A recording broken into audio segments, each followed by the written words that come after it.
Hello, I'm Trevor. And I am Jaden. Welcome back to another Florida Man video.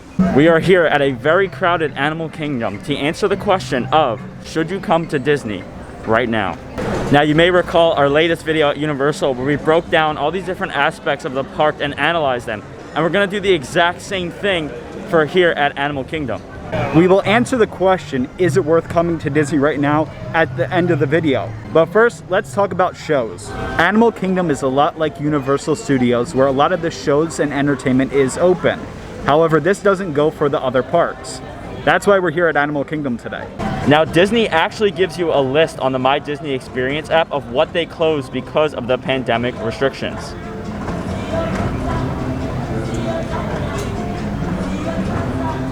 But here at Animal Kingdom, they have this show and this show, unfortunately, and that show,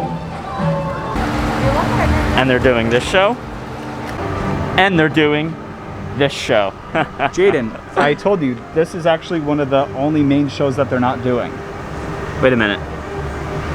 Joe's calling me. Who the hell's Joe? Now, with both Disney and Universal, as we've discussed in our previous video, there are no nighttime fireworks shows. Now, Animal Kingdom isn't too heavily reliant on shows. I think there's a lot more rides and stuff to do like that and animals to look at. So we're gonna go to a park which is heavily reliant on shows, which is Hollywood Studios, to check it out there. All right.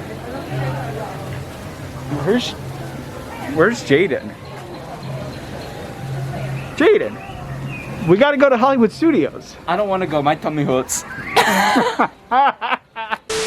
Just a quick intermission between us talking about shows. Disney did discontinue their tram service, and it's not really a big deal. It really depends on the park and the parking lot.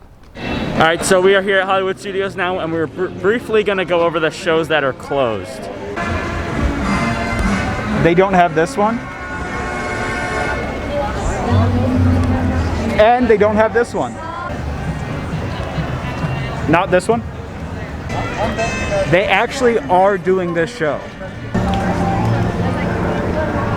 And they're not doing this show.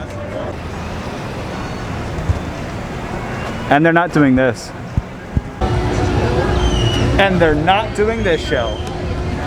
Trevor, what do you mean? They're obviously doing this show. There's all these people in front of it. Oh, I'm sorry. My friend Yuri's calling me.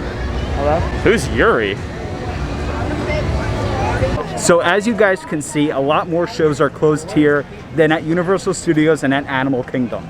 And this is a big problem because shows are such an important experience to Disney. It really feels like you have a part of the parks that's missing. So real quickly, let's talk about food. All the quick services on Disney rely off of mobile ordering. So you order your food through your phone. Now, sit-down restaurants have a limited capacity, so it's a little bit harder to get those reservations and the walk-ins, but everything else with food in the theme parks, I'd say, is the same. Be warned though, it's a lot harder to do a walk-in because of the limited capacity, so we highly recommend getting reservations before you come to the parks. All right, so we're on the Skyliner now to talk about, honestly, the most important part of the video, and that is Disney's reservation system. Unlike Universal, Disney requires you to get a reservation before you come to the park. So online, you have to schedule your park with all of your family members that are going to that park. But the problem is actually getting that reservation. For example, in the month of May, every Friday, Saturday, and Sunday is completely booked. So you can no longer get into the parks. This is going to be really annoying because when you schedule your trip, you may not be able to get into all the parks you want to get into. Now, Disney's actually planning on keeping this whole reservation system until the end of 2021. So keep that in mind when you're planning your next trip. So the reason we're on the Skyliner right now is because of Disney's park hopper system. Now, with the whole reservation system, you can actually go to another park after 2 o'clock, even if you don't have a reservation for it. So if you couldn't get a reservation for the park that you wanted, this park hopper option is a great way to get to that park. We are now at Epcot to talk about our final point. And that point is Fast Passes, because Disney doesn't have Fast Passes for some reason. Both Universal Studios and SeaWorld still has their Fast Pass system, but here at Disney there's no Fast Pass system, which is kind of weird because it is still crowded and the lines are still long.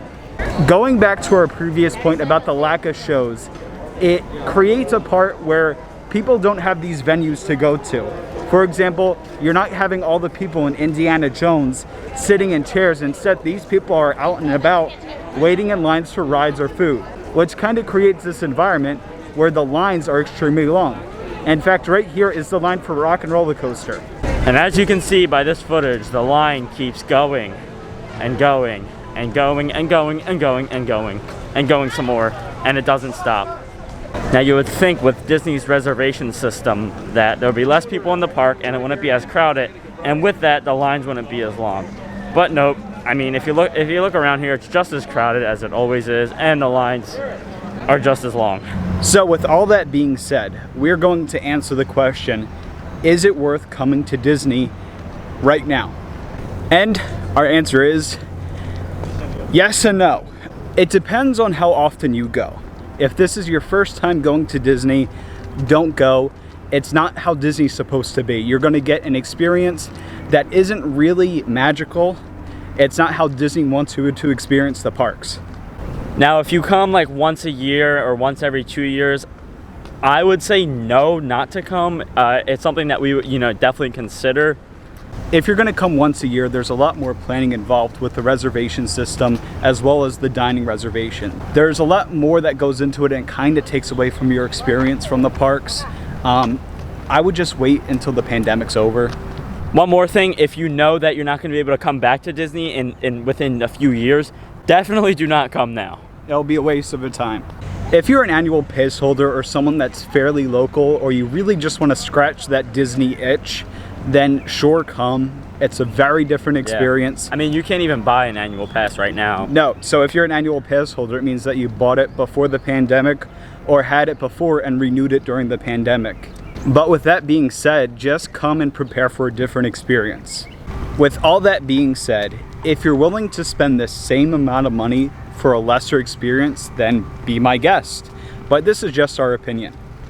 And if you're one of the people who we invited here, like our friends, to come to Disney with us, everything we said in this video was frankly a lie, and you shouldn't have listened to it. I'm talking to you, Hanlons and Mason.